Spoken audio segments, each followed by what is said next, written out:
Hello and welcome back our YouTube channel political Mantra. और आज हम लोग कर रहे हैं part number 3 of political science questions जो आपके उपयोगी हो रहे हैं यूसीनेट 11 दिसंबर 2025 के लिए और other exam TGT PGT assistant professor या किसी भी एग्जाम में इस क्वेश्चन को आप देख पाएंगे, क्योंकि पॉलिटिकल साइंस तो सारी एक ही है, बस सिलेबस में थोड़ा सा अंतर या ऊपर नीचे हो सकता है।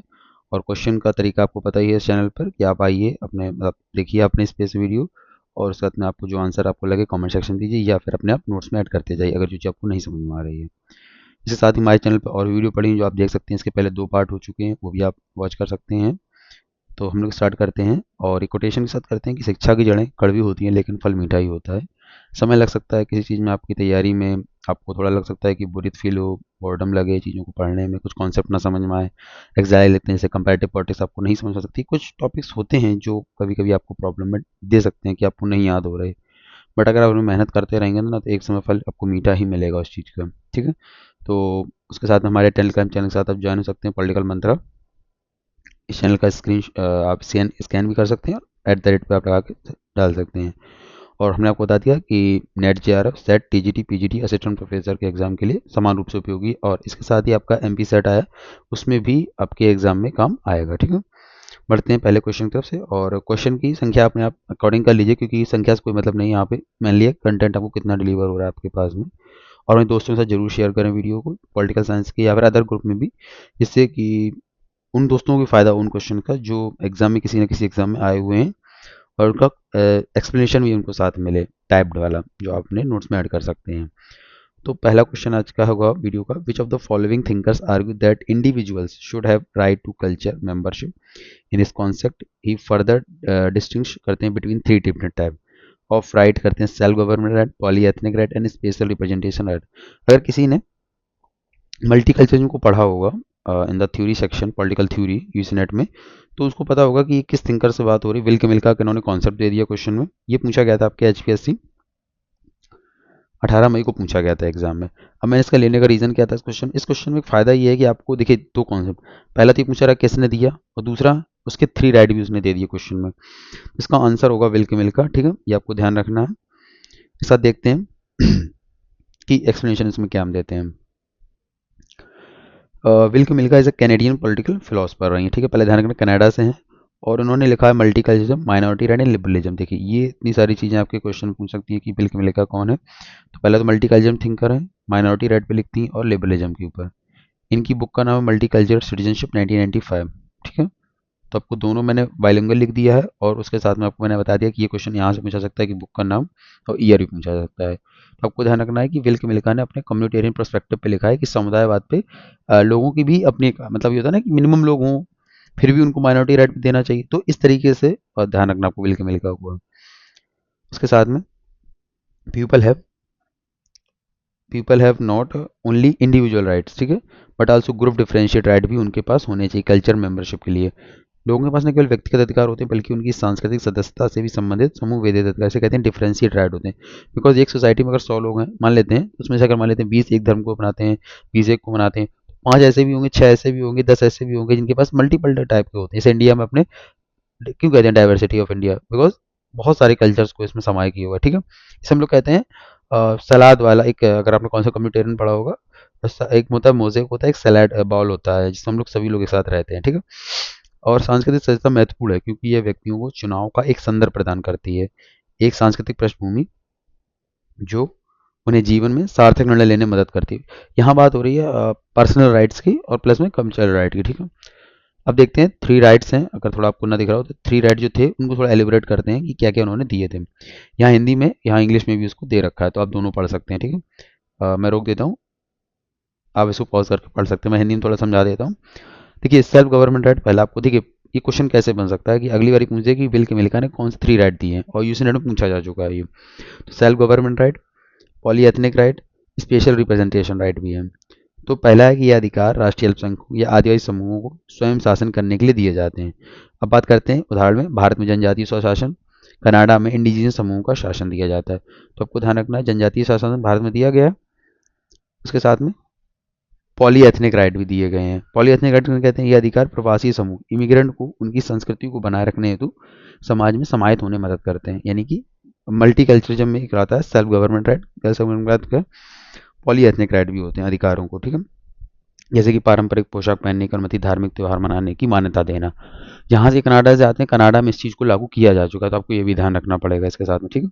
अब ये आपको लिखना है कमेंट सेक्शन में कि कनाडा में कब ये लागू किया गया था, राइट, ठीक।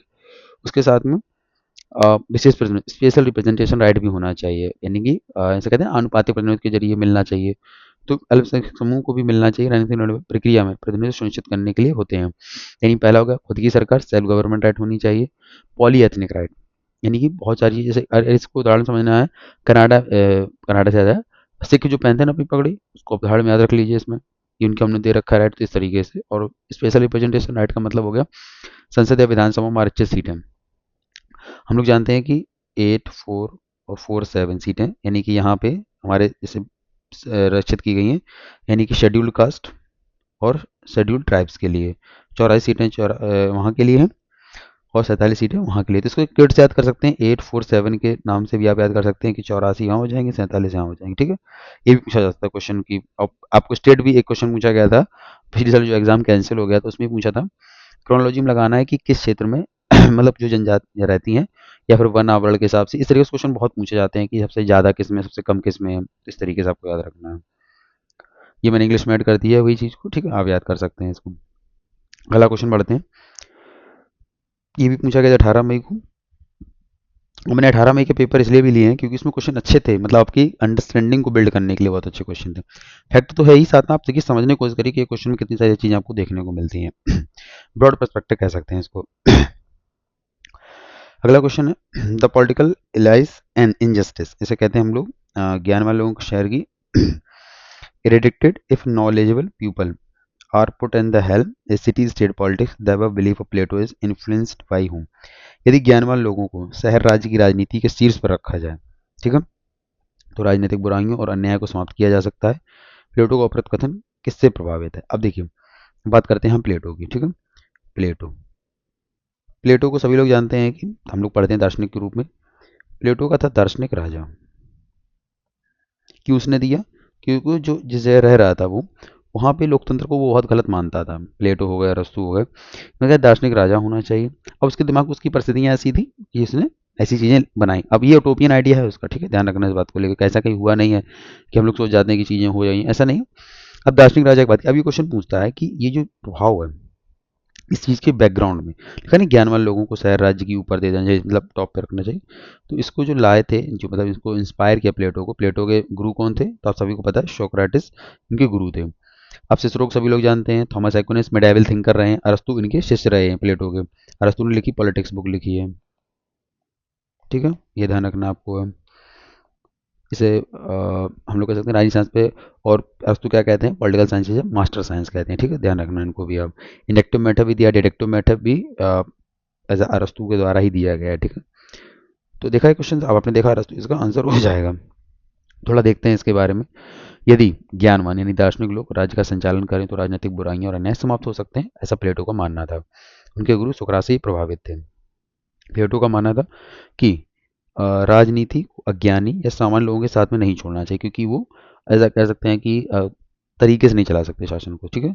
उसके साथ में केवल दार्शनिक शासक यानी फिलोसफर किंग को, जो सच्चा ज्ञान है, न्याय को समझते हैं, ही सही निर्णय ले सकते हैं। तो वो फिलोसफर किंग को एक मान्यता देता है, जैसे मैंने पहले बताया। यदि ऐसे लोग राज्य का नेतृत्व करें तो भ्रष्टाचार, अन्याय और अराजकता को समाप्ति की जा सकती है। तो अगर मोटा मोटा स्लाइड का मतलब सार बताना चाहें तो प्लेटो फिलोसफर किंग को ही चाहता था, ठीक है। ये इंग्लिश में इसको मैंने ऐड कर दिया। अदर ऑप्शन की जैसा है कि सिसरो को आप ध्यान रख सकते हैं, एक रोमन विचारक और राजनेता थे, उन्होंने नैतिकता और कानून पर लिखा है, ठीक है। थॉमस एक्विनास, अरस्तु इनकी मतलब ऐसा कह सकते हैं कि मिडाइवल युग में अरस्तु फिर से पुनर्जीवित, तो ऐसा कहा जाता है थॉमस एक्विनास के लिए। मध्यकालीन ईसाई धर्मशास्त्री थे। अरस्तु जो प्लेटो के शिष्य थे, तो हम कह सकते हैं पॉलिटिक्स उन्होंने बुक लिखी है, ठीक है। Next question. अब क्वेश्चन थोड़ा सा एमसीक्यू पोर्शन बढ़ रहे हैं, और ये क्वेश्चन आपके एक पूरे सेगमेंट को लेके चलते हैं। और इस क्वेश्चन को सबसे बड़ी चीज़ है, आप क्वेश्चन को तभी सॉल्व करें जब आपको आता, मैंने वीडियो पॉज करके इस क्वेश्चन को आप सॉल्व करने की कोशिश करें, ठीक है। पहला क्वेश्चन है, which of the following statement is true regarding the differences between Gandhi and Ambedkar. अब कास्ट सिस्टम पे उन्होंने पूछा है क्वेश्चन ने कि गांधी और अम्बेडकर के जो मतलब स्टेट्समैन रहे हैं या उनके कथन रहे हैं, वो किस रिलेटेड करते हैं, ठीक है। अब इसको आराम से पढ़ते हैं क्वेश्चन, क्योंकि मैंने इसमें सारा फैक्ट डालने की कॉन्सेप्ट डालने की कोशिश की, ठीक है। पहला, Gandhi believed in completely abolishing the caste system. क्या गांधी जाति व्यवस्था को खत्म करने में विश्वास करते थे? पहला स्टेटमेंट। दूसरा स्टेटमेंट है, डॉक्टर भीमराव अंबेडकर जाति व्यवस्था को हिंदू धर्म का अभिन्न अंग मानते थे जिसे खत्म किया जाना चाहिए। तीसरा, गांधी ने जातिगत असमानताओं को दूर करने के लिए कानूनी उपयोगों की तुलना में आध्यात्मिक और नैतिक सुधारों पर जोर दिया। तीसरा एंड चौथा है, डॉक्टर अम्बेडकर ने जाति आधारित भेदभाव को खत्म करने के लिए संवैधानिक सुधारों और कानूनी उपायों की प्राथमिकता दी। तो what is the correct answer, आप सोच के बताइए, तब तक मैं आपका आंसर बताता हूँ इसका। बी। How 2 and 3 and 4।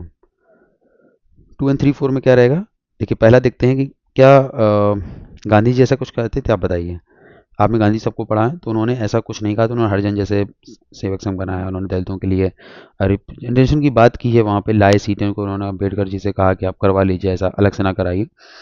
तो ये तो गलत हो गया, तो पहला एक हट गया। अब देखते हैं कैसे होता है, मैंने इसमें जोड़ रखा है पूरा। पहला, डॉक्टर अम्बेडकर ने जाति व्यवस्था को हिंदू धर्म का अभिन्न अंग माना और इसके पूर्ण उन्मूलन की वकालत की है, ठीक है, पहला सही हो गया। दूसरा मतलब कथन। तीसरा, गांधी ने जाति का असमानताओं को दूर करने के लिए कानूनी उपायों की तुलना में नैतिक और आध्यात्मिक, अब जानते हैं आध्यात्मिकता की बात करते हैं तो ऑब्वियस सी बात है कि उन्होंने अच्छी ऐसी बात की होगी, मतलब नैतिकता वाली बात है। चार था, डॉक्टर अम्बेडकर ने जाति भेदभाव को समाप्त करने के लिए संवैधानिक सुधारों, राजनीतिक प्रतिनिधित्व और शिक्षा को प्रमुख समाधान के रूप में प्राथमिकता दी है। सभी जानते हैं कि स्टेट डेमोक्रेसी या राज्य समाजवाद के रूप में लाने की कोशिश करते हैं डॉक्टर भीमराव अम्बेडकर, जिससे कि आपको कह सकते हैं कि राइट्स मिले इन द एकदम प्रोसेस वाइज, और आध्यात्मिक और ये चीज़ें नहीं होनी चाहिए अम्बेडकर जी के हिसाब से।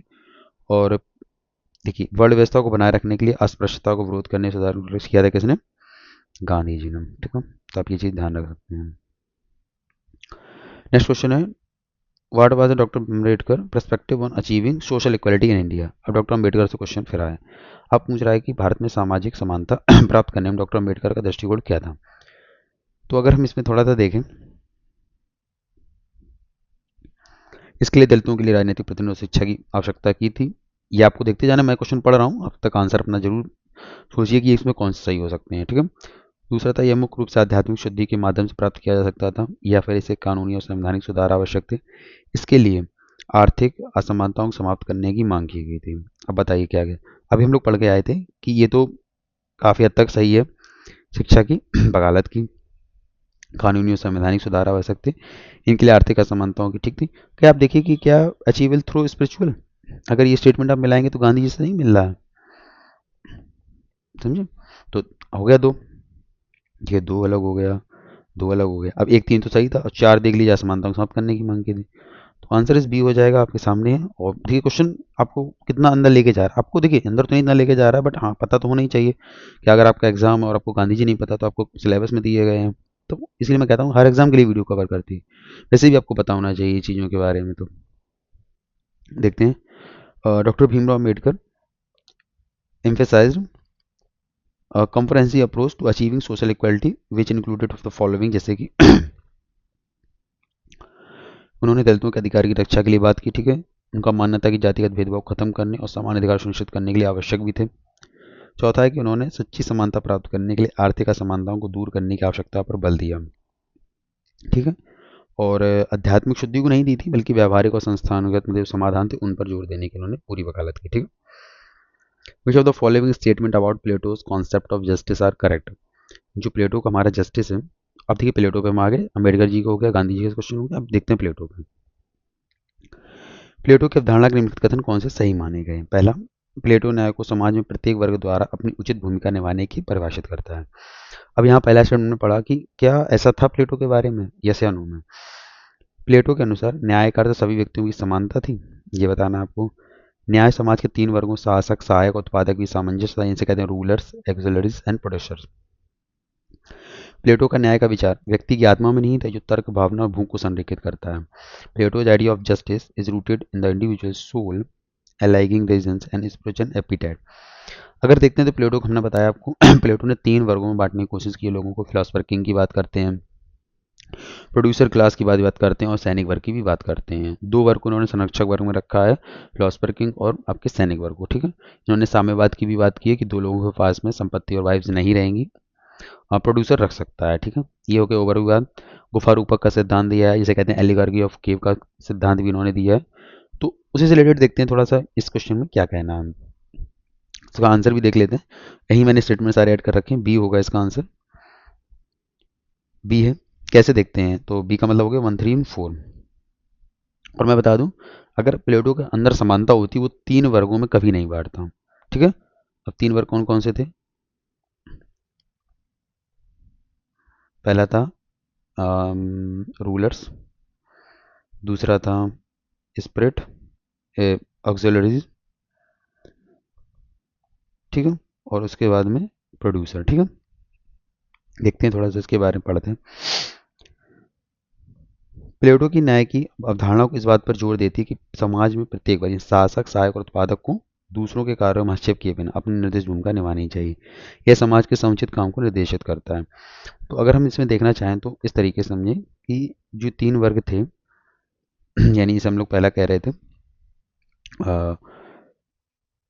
Ruler, auxiliaries and producer. Ruler R S, ठीक है, एक्सिलरी इस पे नहीं करेगा, सैनिक वर्ग इसमें नहीं करेगा, इसका इसमें नहीं होगा, किसी मतलब हस्तक्षेप नहीं होना चाहिए। ठीक है, दूसरा कैसे गलत है ये देखते हैं। प्लेटो न्याय के सभी व्यक्तियों की समानता के बराबर कभी नहीं मानता, क्योंकि वो असमानता पहले ही रख दे रहा है कि पदानुक्रम संरचना पर जोर देता है, यानी हायरार्की, यानी कि इस तरीके से। ठीक है, यहाँ न्याय तब उत्पन्न होता है जब हर कोई अपने विशिष्ट कर्तव्यों को पूरा करता है। ठीक है, यानी कि कर्तव्य यहाँ पे मैंने लिया, ध्यान रखना आपका। कर्तव्य किसका है साथ में?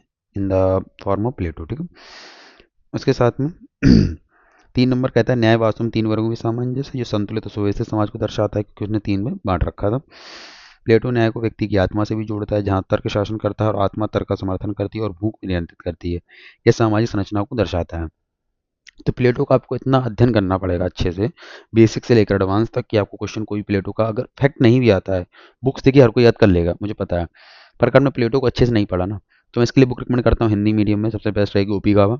आप इसे एक बार पढ़िए, हो सकता है एक बार हम ना समझ में आपको दूसरी बार पढ़िए, तीसरी बार पढ़िए, जब आपको लगेगा कि हाँ देखिए, उसके फिर आप नोट्स तैयार कर सकते हैं और फिर उसको आप देखिए पढ़िए, फिर आपको लगेगा कि हाँ प्लेटो हम जी रहे हैं, प्लेटो के समय पहुंच गए, क्यों प्लेटो ऐसा था, क्या सोक्रेटिस था, क्यों उसने एकेडमी बनाई, क्या रीज़न थे, उसने विषयों को कौन से पे जोड़ दिया, क्यों दार्शनिक एक तरह से लिखता था, क्यों उसने 3 ही कैटेगरी बनाई, कौन से उसके शहर पे जैसे स्पार्टा और जहाँ वो रह रहा था उस पर किसका इफेक्ट पड़ा, शिक्षा उसने किस लिए शिक्षा की जैसे बात करता है, वो 35 ईयर और उससे 50 साल तक शिक्षा की बात करता है। सोचिए आप कितना मतलब फिलोसफर किंग 50 साल बनेगा जाके, तो आप इस तरीके से उसको प्लेटो को पढ़ें। ठीक है, नेक्स्ट क्वेश्चन अरस्तु से, which of the following statement about Aristotle concept of the statement are correct. ठीक है, स्टेट के रिलेटेड कौन सा करेक्ट सही होगा। तो अरस्तु की राज्य की अवधारणा आप सभी लोग जानते हैं कि राज्य को मानता है बड़ा, मतलब पूरे समुदाय से रिलेटेड, और राज्य को एक मतलब एक कह सकते हैं कि इन हम लोगों से ही बना पूरा शरीर राज्य की प्रकार से। ठीक है, हम उसमें पार्ट्स हो जाते हैं शरीर की तरह। अरस्तु राज्य को एक प्राकृतिक संस्था के रूप में देखते हैं जो मानवीय आवश्यकताओं को पूरा करने के लिए उत्पन्न होती है। पहला स्टेटमेंट सत्य असत आपको देखना है। पहले नंबर, अरस्तु के अनुसार राज्य मुख्य रूप से अपने नागरिकों को आर्थिक समृद्धि प्रदान करने के लिए मौजूद है, क्या ये बताना है। अरस्तु राज्य के नैतिक उद्देश्य पर जोर देते हैं, जिसका उद्देश्य अपने नागरिकों को सर्वोच्च भलाई, जिसे हम लोग कहते हैं हाईएस्ट गुड ऑफ सिटीजन्स। अरस्तु के विचार में राज्य की साझेदारी है जो परिवारों गांव के मिलन से उत्पन्न होती है। तो आपको बताना है कि क्या ऐसा कुछ इसमें स्टेटमेंट लग रहा है जो आपको गलत लग रहा हो। देखिए अगर हम लोग ऐसे मोटा मोटा बात करते हैं चीज़ों को लोग, तो प्राकृतिक संस्था के रूप में जरूर देखते हैं, तभी तो मैंने कहा पूरा सौ मनुष्य के रूप में अगर देखेगा तो एक ऐसा ऑर्गेनिक सोसाइटी के रूप में देखा, एक सही है। 3 भी देख लेते हैं। अरस्तु राज्य के नैतिक उद्देश्य पर जोर देता है कि नैतिकता की प्लेटो अरस्तु भी बात करते हैं, दोनों थिंकर्स हैं। नागरिक सच्चाई भलाई हो जाएगी, सर्वोच्च राज्य की साझेदारी जो परिवार और गांव के मिलन से होती है, बिल्कुल सही। तो हम लगते हैं कि 1 3 4 तो सही है, बट अगर 4 तो ऑप्शन होंगे नहीं तो एक कोई करेक्ट इनकरेक्ट होगा इसमें। ठीक है, क्या आर्थिक समृद्धि प्रदान करता होगा, ऐसा सोचने वाली बात है।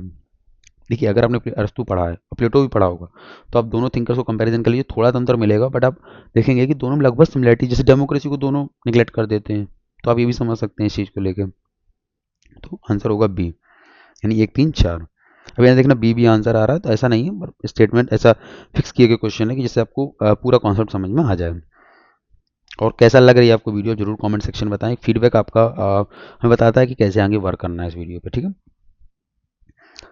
देखिए पहला स्टेटमेंट था अरस्तु राज्य को एक प्राथमिक संस्था मानते हैं जो समुदाय और सहयोग के लिए मानवीय आवश्यकताओं को पूरा करने के लिए स्वाभाविक रूप से विकसित हुई थी। ठीक है, तो अगर हम बात करें तो हमारे सेट क्यों आया, तो हमको फुलफिलमेंट देने के लिए, achievement of the highest grade, ठीक है। दूसरा गलत क्यों हो गया कि आर्थिक समृद्धि महत्वपूर्ण नहीं है। राज्य का अंतिम देश यूडेमोनिया, ये कॉन्सेप्ट आपको हाईलाइट, ये ध्यान रखना, यूडेमोनिया। अगर हम लोग अरस्तु की बात करें तो यूडेमोनिया ही प्राप्त करना था राज्य का उद्देश्य, ठीक है। उसके बाद नागरिकों के लिए कथन ठीक कहता है कि अरस्तु राज्य के नैतिक उद्देश्य पर जोर देते हैं, जिसका उद्देश्य नागरिकों को सदुड़ी पूर्ण जीवन आनंद देने में आनंद करता है। कथन 4 कहता है कि अरस्तु बताते हैं कि राज्य स्वाभाविक रूप से परिवारों गांवों के मिलन से बना था और जो सभी की भलाई के लिए एक बड़ा राजनीतिक समुदाय बनाता है। तो बेसिकली बड़े लेवल पे चीज लेके आया था, ठीक है। अरस्तु कॉन्सेप्ट कंप्लीट हुआ। नेक्स्ट क्वेश्चन, हॉब्स से बात करते हैं। Thomas Hobbes, famous thinker and social contract and first thinker. और हॉब्स को आप पढ़ेंगे तो आपको लगेगा कि मानो बिल्कुल खराब है, मानो के अंदर कुछ भी नहीं है। तो सोशल कॉन्ट्रैक्ट के बारे में जैसा वो बताते हैं तो थोड़ा सा देखते हैं इनके बारे में। सोशल कॉन्ट्रैक्ट से ही आपको पूछा गया क्वेश्चन है। हॉब्स का तर्क है कि प्रकृति की स्थिति में मनुष्य तर्क और नैतिकता द्वारा निवेश होते थे। आपको बताना है। दूसरा, हॉब्स के अनुसार सोशल कॉन्ट्रैक्ट व्यक्तियों के बीच एक संप्रभु प्राधिकरण और अपने अधिकारों को सौंपने का समझौता था, ये आपको बताना है। तीसरा, हॉब्स की प्रकृति की स्थिति को निरंतर युद्ध और संघर्ष की स्थिति में देखते हैं, यानी कि अनार्की सिस्टम में।